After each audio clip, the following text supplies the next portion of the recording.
Hello, and welcome to Afternoon Tea with Karen in our brave new world where trans women are women or else. Liz Ellis was the captain of the Diamonds netball team, which has won some World Cups and Commonwealth Games. Now she's a television presenter on The Project. Opposition leader Peter Dutton has hinted at his support for banning trans athletes in sports just a day after a similar move by Donald Trump, rekindling one of the most contentious issues today. In the lead up to the election, the opposition leader is telling personal stories. It was that sort of quintessential outer suburban upbringing. Attacking the government. I think it's been one of the most shameful periods of leadership or lack thereof that I've seen in my lifetime.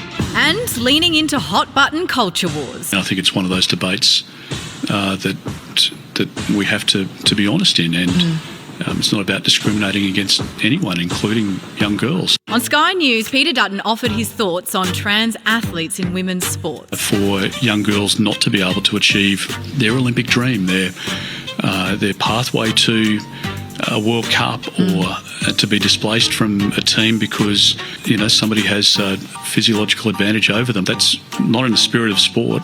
It's an argument familiar to Hannah Mounsey, banned from playing in the women's AFL. She switched to handball and represented Australia at an elite level.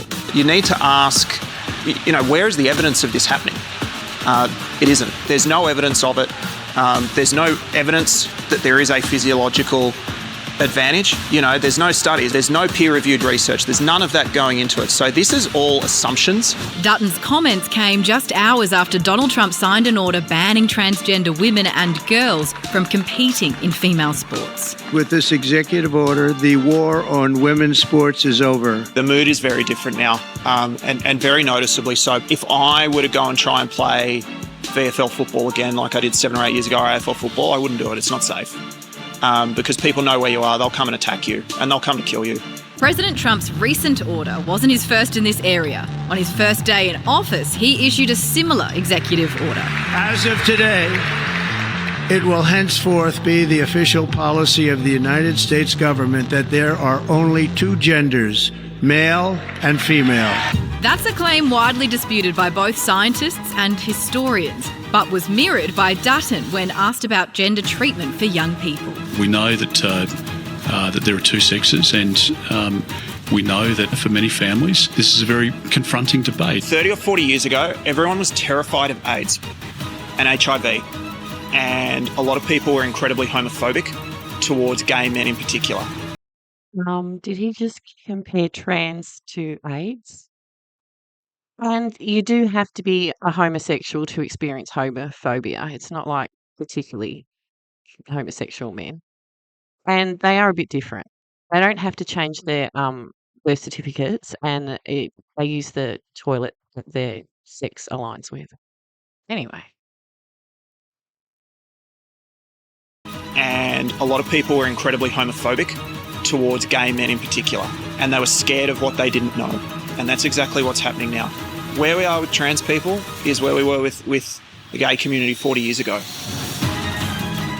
It's a bit of a vexed issue, isn't it? And it's so difficult, it's so nuanced, and we've only got a couple of minutes to talk about it now. But I just want to give you a little bit of context. So it's hard to get stats on how many trans athletes there are, really particularly in high-performance sport. But of 500,000 college athletes in America, there are fewer than 10 who publicly identify as trans. So it's not a tsunami we're talking about, but this is an issue that should be debated and discussed. And I think you've got to include not only, you've got to make sure that trans people have a safe place to play sport, and there's probably a difference in thinking between what happens at community level and what happens at high performance level.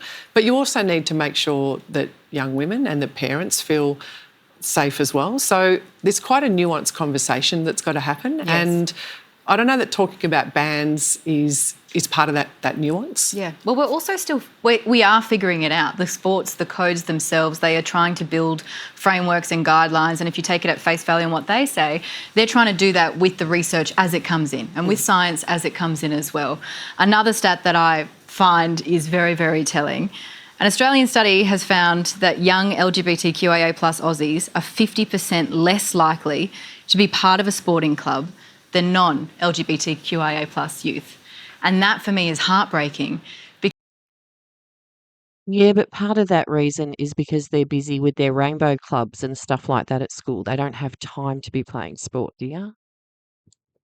And that for me is heartbreaking because sport needs to be a safe place for everyone. And I just think that you have these conversations, and I'm not saying that you can't have them. There's just a way to have these conversations, and that's not what they're seeing. And they're just told again and again that sport is not for them. And that is the furthest thing from the truth, because that is where you build community, that is where you build friendships that hopefully will last you for the rest of your life. And I think I think that's a real community sport thought. You do have to accept that there is probably a bit more science and research, as Hannah just alluded to be done around high performance sport. And that's where the science probably isn't settled yet. But I think, sports administrators need to follow the science, and the Australian Sports Commission has a set of guidelines out about it to help sports sort of navigate this. It's a really difficult place to navigate. It's a really difficult place to navigate. So not only would she have, what was her name again? Need to ask, That's right, Hannah. there's no evidence of it. My husband is not going to cope with that very well, calling Hannah, Hannah. Yeah, so Liz wouldn't have a problem having Hannah on the team or in the change rooms as the captain on behalf of her team. The City of Ballarat has a zero tolerance for violence in families, against women and minority groups. Gender equality prevents violence against women and girls. Gender equality is when people of all genders have equal rights, responsibilities and opportunities. That's why the City of Ballarat is working to lead the way. We have released a Prevention of Violence and Gender Equality Leadership Statement and our Gender Equality Action Plan. Everyone benefits from gender equality. We all have a role to play in promoting gender equality. So join us in taking a stand to achieve gender equality. Respect women and call it out. No, I don't want to have to respect women just because they're women.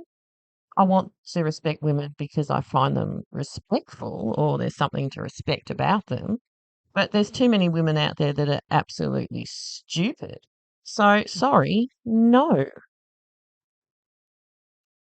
Yep, no. So let's go find someone that I can respect. I've got news now about a legal case that I've been covering that I think is profoundly important. I mean, really, it's about the right to defend even the idea of truth. And of course, it's a fight to defend truth in biology.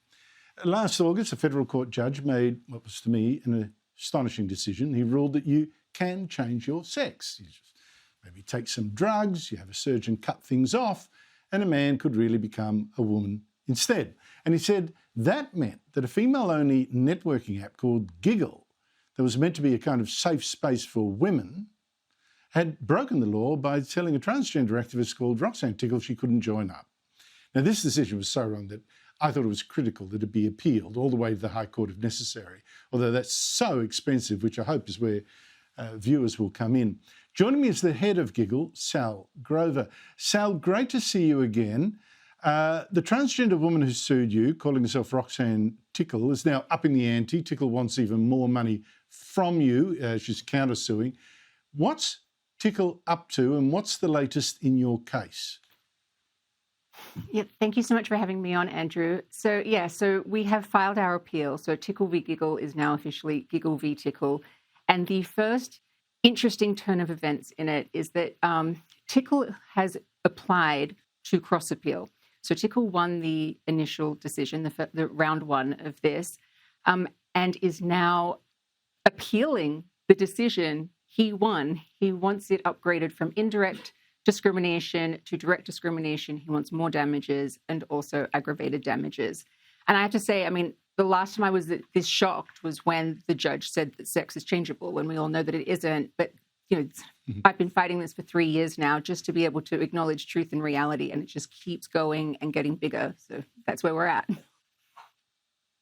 This is insane. I mean, for a decision by a private company to say, listen, this is just for biological women, that you have to go to a court in the first place and that you lose and that it costs you years of stress and costs. Why are you fighting this? To be honest, because it is important. I mean, this is truth and reality. This is just the bedrock of society. This could happen to anybody. I mean, I've learned the hard way that if you don't believe in gender ideology in this country, the federal court is not on your side. The Australian Human Rights Commission is not on your side. This started as an AHRC complaint, and then they intervened in the first round to interpret the law. They interpreted the Sex Discrimination Act to be on the side of men who claim to be women. They have applied again to intervene into this next round, into the appeal. And so I think, when you're fighting gender ideology like so many of us are, it is freedom of speech, freedom of belief, and freedom of association, which is the fact, like what we're actually fighting against. It's not just me. It's so many women. It's Louise Elliott. It's Moira Deeming. It's Angie Jones. It's Kirralie Smith that have been affected. And the reality is that anybody watching right now, it could be you next. If you don't believe in gender ideology, they can do this to you. Well, they can actually ruin you as well. This is costing you, I can't imagine how many tens of thousands of dollars. The last time you were on, you said you needed financial help to appeal this judgment. What can viewers do to help you out?